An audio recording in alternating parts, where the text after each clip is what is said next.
Salut les moldus, si cette vidéo vous plaît, n'hésitez surtout pas à vous abonner en cliquant sur le petit bouton rouge juste en dessous de la vidéo, comme ça vous ne louperez jamais rien et en plus ça me ferait vachement plaisir. Allez c'est parti, on y va. Brillante, courageuse et studieuse. Voilà les trois mots qui me sont venus automatiquement au départ quand je me suis demandé qui est Hermione Granger. Après tout, brillante, elle a prouvé qu'elle l'était plus d'une fois, courageuse aussi, en plus comme elle est dans la maison Gryffondor dont le courage est justement l'une des principales valeurs, normalement elle est censée être plutôt courageuse, et dans la mesure où elle passe absolument tout son temps à étudier, je pense qu'on peut dire sans prendre trop de risques que effectivement Hermione est particulièrement studieuse. Et ces trois mots sont clairement ceux qui ressortent le plus souvent quand on parle d'Hermione. C'est typiquement ce qui semble la représenter le mieux. Sauf qu'en réalité Hermione est très loin de n'être que ça. Parce que dans tout l'univers de la fiction, je suis sûr que vous pouvez me citer plein de personnages qui sont brillants, courageux et studieux. Mais par contre, si je vous demande de m'en citer ne serait-ce qu'un seul qui est comme Hermione Granger, là tout de suite je pense que l'exercice est déjà un peu plus difficile. Et pour cause, ce qui fait la force d'Hermione en particulier, c'est que c'est un personnage qui est extrêmement bien écrit. Elle est crédible, elle a une histoire cohérente qui a forgé sa personnalité. Une personnalité complexe et singulière qui est composée de très nombreuses facettes, et c'est précisément de ça que j'ai envie de parler avec vous aujourd'hui. J'ai envie de vous emmener découvrir qui est vraiment Hermione, quels sont ses secrets, et d'analyser un petit peu, de décortiquer un petit peu ce personnage qui est à la fois mystérieux et pourtant très connu. Et si vous avez cliqué sur cette vidéo, eh bien c'est qu'a priori vous aussi ça vous intéresse, c'est qu'a priori vous aussi vous voulez en savoir un petit peu plus à ce sujet, et laissez-moi vous dire que vous allez être servi. Parce qu'à mon avis, après cette vidéo, il y a de fortes chances que vous ne voyez plus du tout le personnage de Hermione Granger de la même manière. Parce que là, ce que je vous propose, c'est pas juste d'analyser en observant de loin, non, on va aller voir Hermione et on va la disséquer, littéralement. Ce que je vous propose, c'est de l'analyser en profondeur aujourd'hui, d'accord? Dégueulasse, il faudra couper cette réplique, hein, on la garde pas. Mais évidemment, avant d'en arriver là, il va falloir que je vous explique un petit peu tout ça. Alors lançons-nous tout de suite et laissez-moi vous révéler la face cachée de Hermione Granger. 1991, trouver sa place. Parce que je pense que vous le savez, c'est un des traits de Hermione qui sera souligné dès le deuxième opus de la saga, et qui lui vaudra même de se faire traiter de Sandbourbe par Malfoy. Hermione n'est pas une sorcière de naissance. Elle est ce qu'on appelle une Némoldue, une jeune fille qui, avant de découvrir qu'elle était en réalité une sorcière, avait une vie tout ce qu'il y a de plus normal, et qui ne se doutait pas une seule seconde qu'il existait une société parallèle constituée de sorciers capables d'utiliser la magie. Alors forcément, vous vous en doutez, quand elle a appris qu'un tel monde existait, et qu'en plus de ça, elle en faisait partie depuis sa naissance sans jamais l'avoir su, Hermione a tout de suite compris qu'elle allait devoir se faire une place dans ce nouveau monde. Et le moins qu'on puisse dire, c'est qu'il y avait du boulot. Déjà, bon, bien sûr, parce qu'elle n'y connaissait strictement rien en magie, elle avait donc dès le départ un sacré retard à rattraper par rapport aux autres enfants qui baignaient dans la magie depuis leur naissance, et c'est d'ailleurs bien pour ça qu'elle s'est mise à apprendre par cœur tous les bouquins qu'elle allait étudier pendant l'année avant même que celle-ci n'ait commencé, mais en plus de ça, elle sait qu'elle ne pourra compter que sur elle-même pour s'intégrer à cette société. En tout cas, au départ.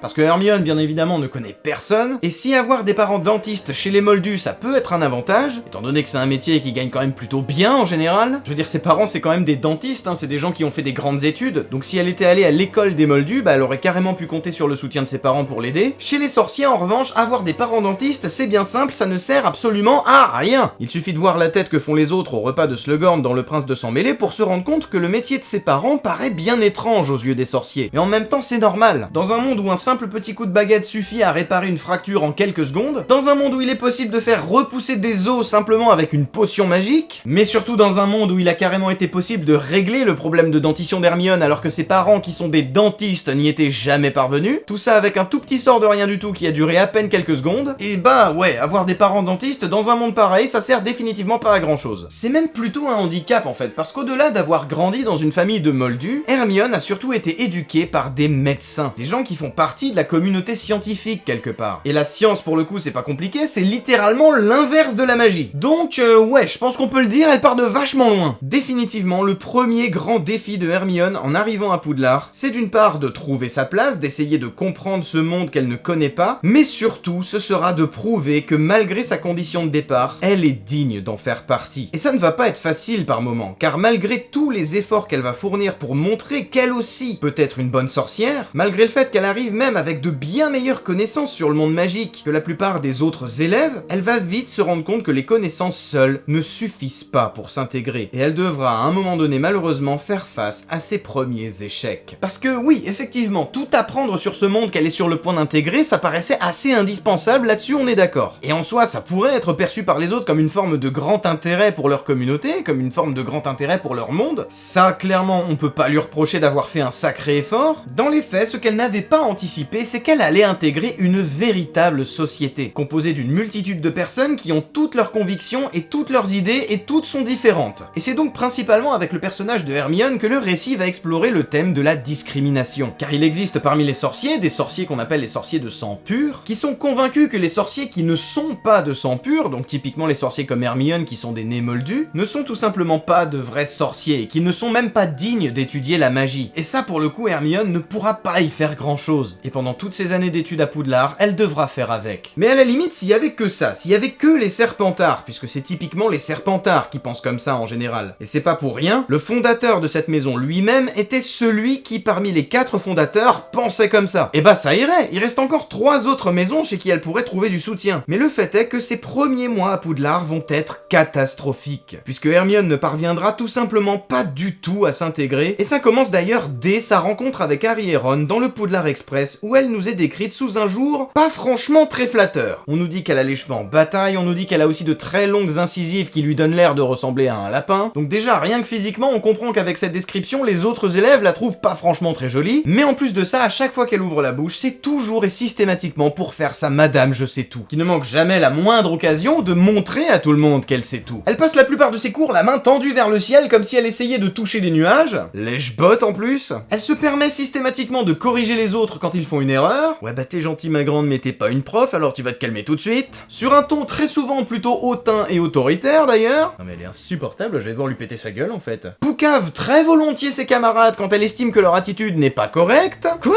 Bref, elle passe absolument auprès de tous les autres élèves comme l'emmerdeuse de première. Ce qui est d'autant plus énervant quand elle finit par tout réussir mieux que tout le monde en fin de compte. Et ça provoquera de très vives réactions de la part des autres élèves, en particulier venant de Ron qui dira même d'elle qu'elle est un véritable cauchemar et qu'on comprend qu'elle n'ait aucun ami. Des paroles qui vont profondément blesser Hermione et qui vont l'obliger à aller s'enfermer dans les toilettes pour pleurer pendant toute une journée. Car il est bien là le problème de Hermione quand elle arrive à Poudlard, ce qu'elle veut par-dessus tout, c'est être acceptée par sa nouvelle communauté. C'est pour ça qu'elle fait tant d'efforts, c'est pour ça qu'elle a appris par cœur tous ses bouquins et qu'elle a voulu montrer aux autres qu'elle les connaissait par cœur. Si elle passe tout son temps à lever la main pendant les cours, ce n'est pas simplement pour montrer à tout le monde qu'elle connaît la réponse, c'est avant tout pour montrer à tout le monde qu'elle est digne d'être une sorcière. Parce que dans cette histoire, Hermione est celle qui a tout à prouver. Parce que c'est une émoldue qui veut plus que tout faire partie de ce monde. Alors quand elle finit par se rendre compte que son attitude est mal perçue et que ses camarades la rejettent, malgré tout ce qu'elle essaye de faire pour être acceptée, elle ne comprend pas et le vit comme une profonde injustice. Parce que s'il y a bien une chose qui fait peur à Hermione plus que tout le reste, c'est bien le rejet. Ce n'est pas pour rien que pour elle, se faire exclure de Poudlard serait pire que la mort. Ce n'est pas non plus pour rien que son épouvantard, censé prendre la forme de notre peur la plus profonde, est le professeur McGonagall qui lui dit qu'elle a tout raté. Et ce n'est pas non plus pour rien que quand Malfoy la traite de sante-bourbe, ça l'affecte à ce point-là. C'est parce que pour elle, il n'existe rien de plus horrible que de se faire rejeter. En particulier de cette communauté dont elle a vraiment envie de faire partie. Pour elle, avoir fait tous ces efforts, ça ne peut pas se solder par un échec. Et ce que le rejet a de si effrayant, c'est que finalement, il ne dépend pas que de nous. Ça dépend bien sûr de ce qu'on est prêt à faire pour être accepté par l'autre partie, mais ça dépend surtout de quelle manière l'autre partie va nous percevoir, justement. Il ne suffit pas de vouloir être accepté pour l'être. Il faut que les personnes en face de nous aient envie de nous accepter. Et il aura fallu un long moment pour que 2 élèves de Gryffondor finissent par s'en rendre compte et le comprennent, que si elle se montrait parfois désagréable, ce n'était pas du tout pour se montrer rabaissante ou blessante, très loin de là, c'est juste que Hermione avait beaucoup de mal à exprimer ce qu'elle voulait. 1994, aider les autres. Car c'est bien de ça dont il est question. Si Hermione est effectivement brillante, courageuse et studieuse, il faut garder à l'esprit que toutes ces qualités, elle les met au service de ce qui est pour moi son plus gros point fort, ce qui fait qu'on finit par l'adorer alors que jusqu'à présent on avait surtout relevé le fait qu'elle saoulait tout le monde, et ce point fort c'est que Hermione est incroyablement altruiste et empathique. Comme je le disais, elle n'a jamais voulu se montrer rabaissante. Elle ne dit pas forcément les choses de la meilleure manière qui soit, elle manque souvent de tact et souffre surtout du fait qu'elle a pas vraiment de filtre quand elle parle, mais globalement généralement, quand elle reprend les autres, ce n'est pas pour les humilier, c'est pour les aider. Hermione n'est en compétition avec personne dans cette école, sauf avec elle-même. Tous les matins, elle se lève avec l'objectif d'être meilleure que ce qu'elle était la veille, mais en aucun cas, elle ne veut être meilleure que les autres. C'est même le contraire, elle a plutôt tendance à vouloir permettre aux autres d'être aussi bons qu'elle. C'est un personnage qui vient en aide aux plus faibles, pour qu'ils puissent s'élever eux-mêmes. Tenez, quand elle perçoit très tôt la fragilité de Neville, par exemple, elle va tout mettre en œuvre pour qu'il puisse s'en sortir, et régulièrement voler à son secours. Quant à Harry et Ron, pour eux, c'est pareil. Elle n'hésite pas à partager ses notes avec eux, à corriger leurs devoirs, bref, Hermione est très probablement le personnage le plus généreux et altruiste de toute la saga. Même si à un moment donné, je suis d'accord, on pourrait en douter. Dans Le Prince de Sang Mêlé, quand Harry finit par devenir meilleur qu'elle en potions magiques. Ça énerve Hermione et Ron lui dit que si ça l'énerve, c'est parce qu'il est meilleur qu'elle. C'est parce que c'est plus elle, la première de la classe, maintenant c'est Harry. Mais en réalité, si on y réfléchit un tout petit peu, c'est pas du tout cohérent avec son attitude habituelle. Parce qu'encore une fois, Hermione, au travers de tous les autres bouquins, on l'a vu, elle cherche systématiquement à aider les autres. Et comme je viens de le dire, être première de la classe n'est pas vraiment sa préoccupation. Ce qui l'embête en réalité à ce moment-là, c'est que Harry fasse confiance à une source documentaire douteuse. Qu'il avance hors des clous en préférant écouter ce prince de sang mêlé que personne connaît plutôt que ses profs. Parce qu'Hermione est loin d'être quelqu'un de stupide. Loin d'être un rat de bibliothèque qui absorbe tout ce qu'elle lit comme une éponge. C'est quelqu'un qui ne se contente pas de lire un livre et de prendre tout ce qui est écrit à l'intérieur pour argent comptant. C'est aussi une lectrice critique, qui ne va pas hésiter à remettre en question un écrit lorsque celui-ci lui paraît douteux. C'est quelqu'un qui aborde avec la plus grande précaution les ouvrages liés à la magie noire, parce qu'elle en connaît les dangers et elle sait que c'est facile d'y succomber. Et c'est ça qui la dérange avec les annotations du prince de sang mêlé. C'est que Harry ne se méfie pas assez de ce qui est écrit. Il ne sait pas qui est ce prince de sang mêlé, et pourtant il boit ses paroles comme si c'était la vérité absolue. Et ça, pour le coup, dans les films, c'est très amoindri. On s'en rend beaucoup plus compte en lisant le bouquin, parce que normalement, l'identité du prince de sang mêlé, c'est vraiment au cœur du récit. Parce que normalement, dans cette histoire, on est censé se rendre compte que Harry a failli être corrompu, et a failli se laisser séduire par la magie noire. Puisqu'au final, le prince de sang mêlé se révélera être en réalité un mange-mort, carrément rien que ça. C'est pour ça qu'Hermione s'énerve contre Harry, pas parce qu'il est meilleur qu'elle, elle en a rien à faire de ça, mais parce qu'il s'est pris de passion pour un discours qui se fait sous les radars, sur lequel personne n'a de prise et qu'aucun de ses professeurs n'a validé. Parce que les annotations du prince de sang mêlé, elles l'ont quand même conduit à lancer un sortilège potentiellement mortel sur Drago. Le Sectum Sempra, c'est clairement pas de la rigolade. Et dans Harry Potter et le prince de sang mêlé, par ce biais, le récit aborde subtilement le sujet de la radicalisation et de l'endoctrinement. Et surtout du fait que ça peut se produire à l'école et carrément même sous le nez des professeurs, sans que ceux-ci ne se rendent compte de rien pour autant. Et Hermione, dans tout ça, est la seule personne à l'avoir repéré, c'est la seule personne à s'en être méfiée. Hermione est un personnage d'une très grande intelligence, qui va toujours regarder les informations qu'elle perçoit à travers le prisme de ses valeurs, et qui ne va pas hésiter une seule seconde à rejeter en bloc tout ce qui n'est pas compatible avec ses convictions. Et c'est bien pour ça qu'elle se montre souvent insolente avec certains professeurs, comme Trelawney par exemple, ou qu'elle ne va pas reconnaître Hagrid comme étant un bon professeur, et par conséquent ne pas accorder trop de crédit à ses cours. C'est pour ça qu'elle va souvent entrer en conflit avec la journaliste Rita Skeeter. C'est parce qu'elle veut lutter contre la désinformation qu'elle propage. Et c'est aussi pour ça qu'elle va se permettre de ne pas respecter certaines règles, quand celles-ci lui sembleront injustes, en particulier si ces règles ont été dictées par une certaine Dolores Ombrage. Parce qu'en plus de tout ça, s'il y a bien une chose contre laquelle Hermione veut absolument lutter, s'il y a bien une chose contre laquelle elle est vraiment décidée à se battre, s'il y a bien une chose qui l'énerve au plus haut point, bien plus que le fait de ne pas être première en tout, c'est clairement l'injustice. Il suffit de regarder avec quelle détermination elle a œuvré pour la défense des elfes de maison, ou avec quelle férocité elle a combattu Voldemort pour en être sûre. Hermione est aussi celle qui prend la défense des faibles. Elle est celle qui réfléchit, qui analyse et qui est de très très loin l'un des personnages les plus importants de la saga. Et je sais que c'est très très cliché ce que je vais dire, parce que toutes les personnes qui sont allées faire une vidéo sur Hermione ont forcément dit ça à un moment donné. En même temps, j'y peux rien, c'est tellement vrai. Mais Harry doit beaucoup à Hermione, et sans elle, il n'aurait très certainement pas réussi à vaincre Voldemort. Et si au cœur du récit, au sein de l'histoire, Hermione a joué tous ces rôles-là, ce qui fait d'elle un personnage quand même d'une richesse absolument incroyable, il faut savoir qu'elle a encore joué un autre rôle bien plus important pour moi, et ce rôle, c'est celui qu'elle a joué auprès des lecteurs, ce rôle, c'est celui qu'elle a joué auprès de nous. 1997, le lien entre les mondes. Et ça va bien plus loin que tout ce que vous pouvez imaginer. De bien des manières, c'est ça aussi qui définit qui est Hermione Granger. Elle est d'une part celle qui fait le lien entre le monde des Moldus et le monde des sorciers, bien évidemment, puisqu'on l'a dit, elle a un pied dans chacun de ces deux univers, mais c'est aussi elle qui fait le lien entre le monde des sorciers imaginé par J.K. Rowling King et le monde réel, celui dans lequel nous vivons, nous, les lecteurs. Je vous explique, vous allez voir. En fait, j'irais même jusqu'à dire que d'une certaine manière, c'est Hermione qui nous représente, nous. Parce qu'autant, certes, on suit les aventures de Harry, ça c'est vrai, mais est-ce que vous trouvez que c'est si facile que ça de se mettre à la place de Harry, de se sentir raccord avec lui? Non, parce que le mec, il est né dans une famille de sorciers, il a été maltraité par son oncle et sa tante. Déjà, c'est pas forcément le cas de chacun d'entre nous, mais en plus de ça, du côté de chez les sorciers, il est déjà ultra célèbre, riche et tout ce qui va avec. Vous pourrez pas m'empêcher de penser que c'est pas facile de dire qu'on lui ressemble. Alors que Hermione, elle est beaucoup plus proche de nous. Elle est née dans une famille de moldus comme nous, elle a grandi sans jamais avoir aucune connaissance du monde magique avant de recevoir sa lettre. Bah, j'ai envie de dire comme nous si un jour on avait reçu une lettre. Personnellement, je l'attends toujours, je suis sûr qu'elle doit être paumée quelque part, c'est la poste, ça. C'est toujours la poste de toute façon. Mais elle va arriver, hein, je m'inquiète pas. Même si j'ai 30 ans, hein, c'est pas grave. Mais surtout, elle a tout appris de cet univers en lisant des livres. Ce qui est précisément ce qu'on est en train de faire, nous aussi, quand on lit Harry Potter. Hermione, quelque part dans cette histoire, c'est nous. C'est le personnage qui, par excellence, a les mêmes valeurs que nous. C'est elle qui se